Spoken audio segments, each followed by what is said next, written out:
नमस्कार साथियों, मैं राजेंद्र यादव आप सभी का बहुत बहुत स्वागत करता हूं हमारे चैनल साहित्यिक मुसाफिर में। नेट के पाठ्यक्रम में लगी हिंदी की कहानियों को पिछली कक्षा में हम देख चुके हैं। पहली कहानी पढ़ी जा चुकी है, माधवराव सप्रे की ईंट टोकरी में मिट्टी। आज हम दूसरी कहानी को देखते हैं,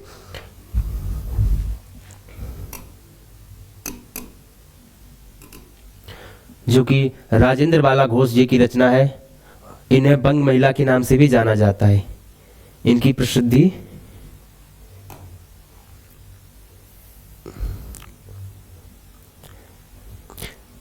तो आप सभी को पता है। हमारे पढ़ने का क्रम है, पहले कवि का जीवन परिचय, फिर उससे संबंधित कुछ महत्वपूर्ण बातें, फिर कहानी, फिर कहानी के पात्र और कहानी के बारे में आलोचक के प्रमुख कथन। देखते हैं हम कवि का जीवन परिचय। राजेंद्र बाला घोष उर्फ बंग महिला के नाम से प्रसिद्ध हैं। राजेंद्र बाला घोष को हिंदी की प्रथम महिला कथाकार का गौरव प्राप्त है। प्रथम महिला कथाकार पहला।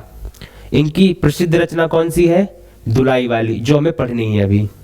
दुलाई वाली हिंदी की पहली मौलिक कहानी मानी जाती है, जिसका प्रकाशन 1907 में सरस्वती पत्रिका में हुआ। कब हुआ? 1907 में सरस्वती पत्रिका में।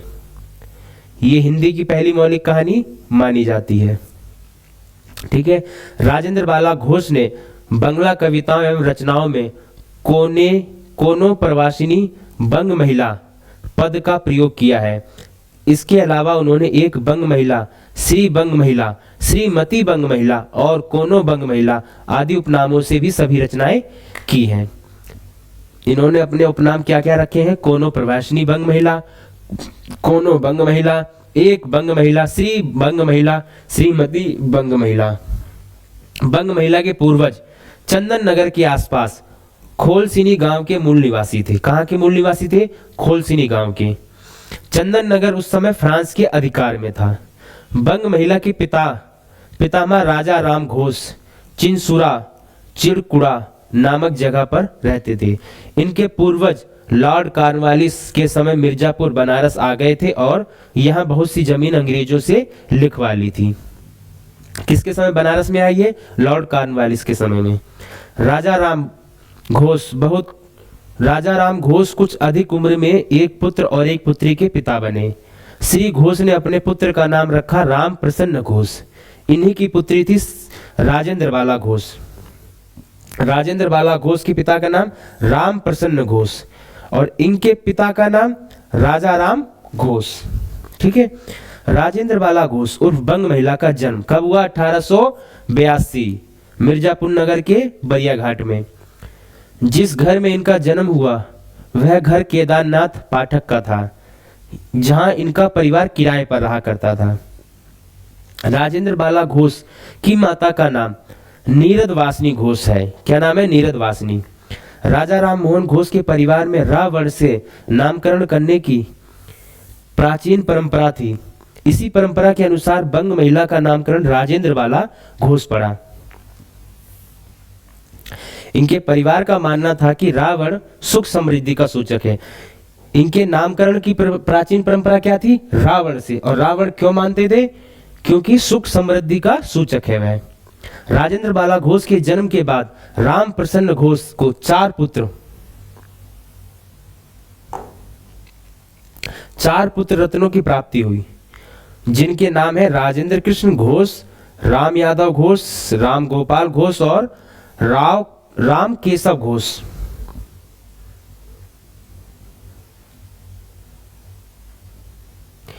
इनके जन्म के बाद इनके चार भाई और हुए। राम प्रसन्न घोष को चार पुत्रों की प्राप्ति हुई। आगे देखते हैं हम। एक लेखिका के रूप में इन्होंने माता नीरद वासनी के प्रति अपनी आसक्ति का उल्लेख बार बार किया है। माता को वे अपना आदर्श मानती थी। अपने गृह लेख में उन्होंने लिखा, जिस गृह में दयावती करुणामयी जननी देवी नहीं, वह गृह होने पर भी अरण्य समान है। अर्थात जिस घर में दयावती करुणामयी जननी देवी नहीं, वह घर नहीं, क्या है? जंगल। अरण्य क्या है? जंगल। ये इंपॉर्टेंट लाइन है। किन्होंने कही है? खुद राजेंद्र बाला घोष उर्फ बंग महिला ने कही है अपने गृह लेख में। आनंद कादम्बिनी सन 1904 में, आनंद कादम्बिनी पत्रिका में यह छपा 1904 में, इनका यह लेख गृह है। बचपन की शिक्षा घर पर ही बांग्ला, अंग्रेजी, संस्कृत और हिंदी से हुई। किन भाषाओं में हुई? बांग्ला में हुई, अंग्रेजी में, संस्कृत में और हिंदी से। शिक्षा के बारे में बंग महिला ने लिखा। बंग महिला फिर लिखती हैं, एक तो हिंदी मेरी मातृभाषा नहीं, दूसरी मेरी शिक्षा भी घर की है। मुझे जो कुछ शिक्षा मिली वह मेरी पूजनीय जननी देवी और परम पूज्य पिता द्वारा ही मिली। उन्हें शिक्षा कहाँ से मिली? उनकी माता से और उनके पिता से। भारतेंदु स्मारक ग्रंथ मल्लिका, संपादक संख्या नंबर 1, कुसुम संग्रह, संपादक आचार्य रामचंद्र शुक्ल, सन 1910। ये इन्होंने बात कही बंग महिला जी ने, इसका स्रोत हमें कहाँ मिलता है? रामचंद्र शुक्ल के कुसुम संग्रह, जो इनकी रचना है कुसुम संग्रह, 1910 में इन्होंने रामचंद्र शुक्ल जी ने उसका संपादन किया। उसमें यह बात हमें देखने को मिलती है। राजेंद्र बाला घोष की बचपन का नाम रानी चारूबाला था। इनकी बचपन का नाम क्या था? रानी और चारूबाला, दो नाम थे इनके। बंग महिला की शादी पूर्णचंद्र देवी के साथ हुई, जो मिर्जापुर के जॉर्डन कंपनी में काम करते थे। किनके साथ हुई इनकी शादी? पूर्णचंद्र देव, यह मिर्जापुर के निवासी थे। सन 1904 में बंग महिला की हिंदी रचना विभिन्न पत्र पत्रिकाओं में छपने लगी। कब? 1904 में इनकी हिंदी रचना 1904 से 17 तक अनवरत लिखती रही, लगातार 4 से 17 तक लिखती रही। बंगाल की पत्र पत्रिकाओं में वे प्रवासिनी नाम से लिखा करती थी। 1916 में पति की मृत्यु और इससे पूर्व 2 संतानों के आकस्मिक असामयिक निधन से बंग महिला सदमे में चली गई और उनकी वाणी मौन हो गई। बंगाल की पत्र पत्रिकाओं में किससे लिखती थी? प्रवासिनी उपनाम से। 1916 में इनके पति की मृत्यु हो गई।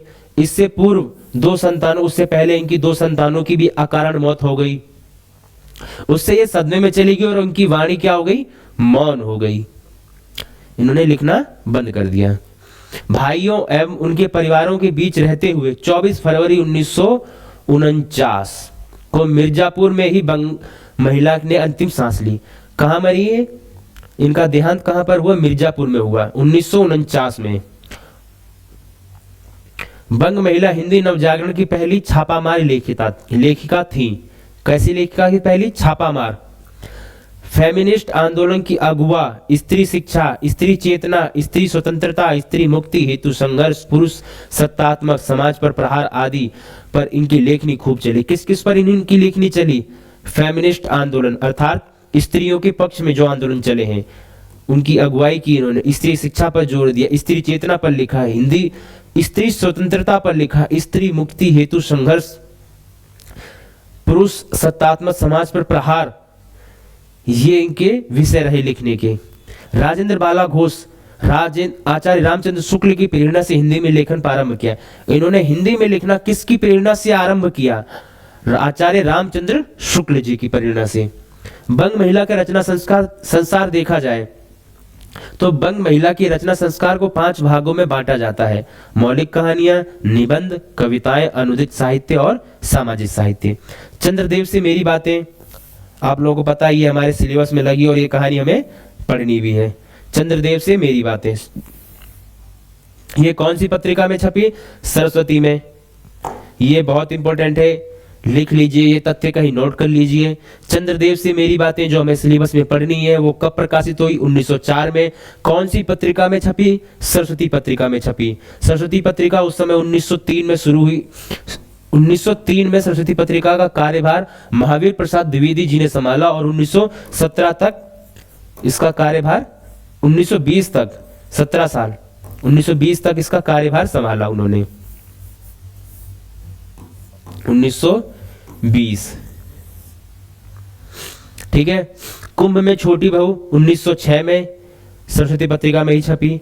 दान प्रतिदान 1906 में लिखी इन्होंने, सरस्वती पत्रिका में छपी। दुलाई वाली कहानी जो हमें पढ़नी हमारे पाठ्यक्रम में लगी है 1907 में प्रकाशित हुई और किसमें छपी? सरस्वती पत्रिका में। हमें 2 कहानियां इनकी पढ़नी है, एक ये और एक ये, चंद्रदेव से मेरी बातें और दुलाई वाली।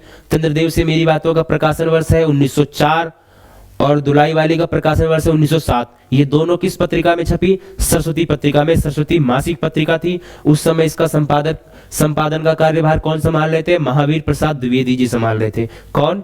महावीर प्रसाद द्विवेदी जी। महावीर प्रसाद द्विवेदी।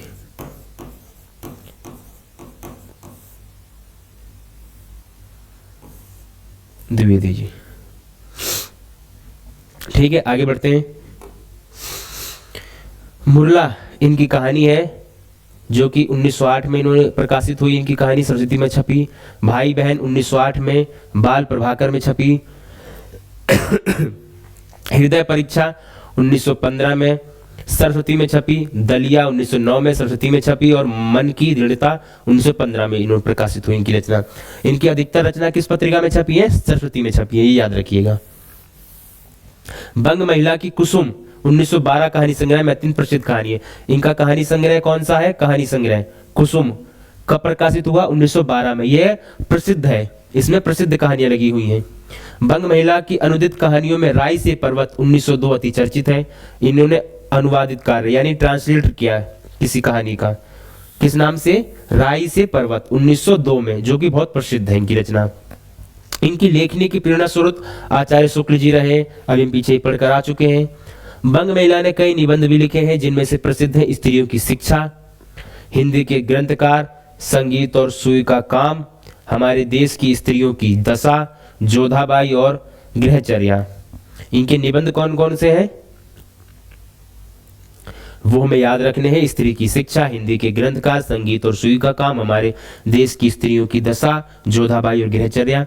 हमें क्या करना है? जो हमारे रचनाकार हमारे पाठ्यक्रम में लगे पड़े हैं, इन कवियों का हम जीवन परिचय पढ़ रहे हैं, तो इनके रचना संसार को भी देखते हुए चल रहे हैं। इनके रचना संसार में जो इनकी रचनाएं हमारे पाठ्यक्रम में लगी हैं, जैसे किसी रचनाकार का उपन्यास लगा है तो उसकी कहानियां भी हमें देखनी है, और उसके निबंध और नाटक वगैरह अगर उस रचनाकार ने लिखे हैं तो वो सब भी देखते हुए चलना है। जैसे अब हमारी बंग महिला राजेंद्र बाला घोष की रचना हमारी में लिखी है, 2 कहानियां इनकी, चंद्रदेव से मेरी बातें और दुलाई वाली। इसके साथ साथ हमें इनके निबंध भी देखने हैं, क्योंकि कई बार पूछ लिए जाते हैं। अनुदित रचना इनकी कौन सी है? मुरला, श्री नारायण दास सेन की बंगला औपन्यासिक कृति का अनुवाद है यह। मुरला की जो मुरला रचना इनका स्रोत क्या है? श्री नारायण दास सेन की बंगला औपन्यासिक कृति का अनुवाद। बंग महिला ने बंगला भाषा में अनेक कविताएं भी रची हैं, जिनमें कुछ प्रमुख और प्रसिद्ध हैं। ये है पूजा, फल, अतिथि, उपेक्षा, भूल जाओ, उपदेश, स्मृति आदि।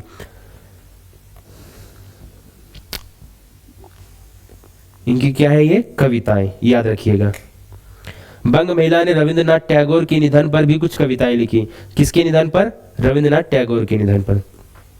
बंग महिला की संपूर्ण रचनाओं का एक संकलन भवदेव पांडे ने के संपादन में बंग महिला रचना समग्र का प्रकाशन काशी नागरी प्रचार सभा से 19। क्या है कि बंग महिलाओं की संपूर्ण रचना का संकलन कर भवदेव पांडे जी ने उसका संपादन कार्य किया। बंग महिला क्या टाइटल रखा उसका? बंग महिला रचना समग्र। और कहां से प्रकाशित हुआ? नागरी प्रचारणी सभा काशी से 1989 में। 1989 एकम 90, याद रखिएगा।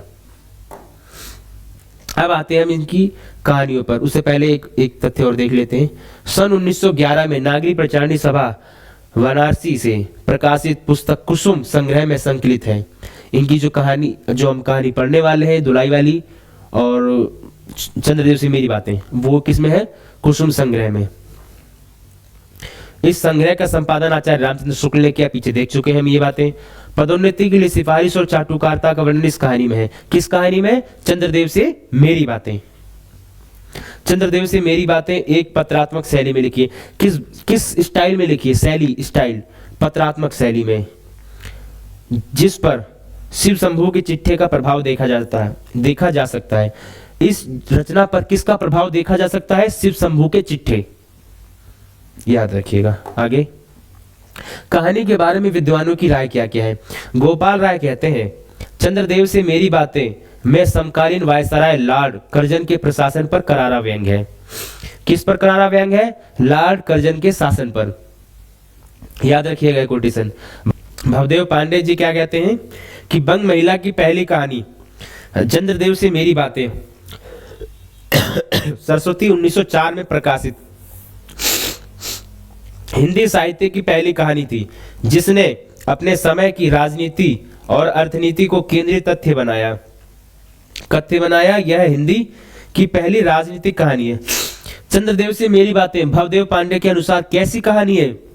हिंदी की पहली राजनीतिक कहानी है। इस कहानी में भारत की बदहाल आर्थिक दशा और देश में फैली बेरोजगारी के चित्रण के साथ साथ समाज में नारियों की स्थिति, जातिगत पक्षधरता और हर क्षेत्र में वृद्ध पीढ़ी के अनुचित दबदबे का रेखांकन है। लक्ष्मी सागर वैष्णवी ये क्या कहती हैं? जिन्हें अपने निबंध नवनीत में लिखा है। इनका एक निबंध है नवनीत, उसमें चंद्रदेव से मेरी बातों के लिए क्या लिखती हैं ये? चंद्रदेव से मेरी बातें कहानी नहीं एक निबंध है। क्या है वह? कहानी नहीं एक निबंध है। किसने कहा है? लक्ष्मी सागर वैष्णवी ने। राजेंद्र बाला घोष उर्फ बंग महिला को हिंदी की प्रथम कहानी लेखिका स्वीकार किया जाता है। इन्हें क्या माना जाता है? हिंदी की पहली कहानीकार। राजेंद्र बाला घोष बंग महिला का कालक्रम अनुसार प्रकाशित कहानियां, इनकी कहानियां कालक्रम अनुसार प्रकाशित हुई हैं। उनको देखते हैं। चंद्रदेव से मेरी बातें 1904, कुंभ में छोटी बहू 1906, दुलाई वाली 1907 और दालिया 1909।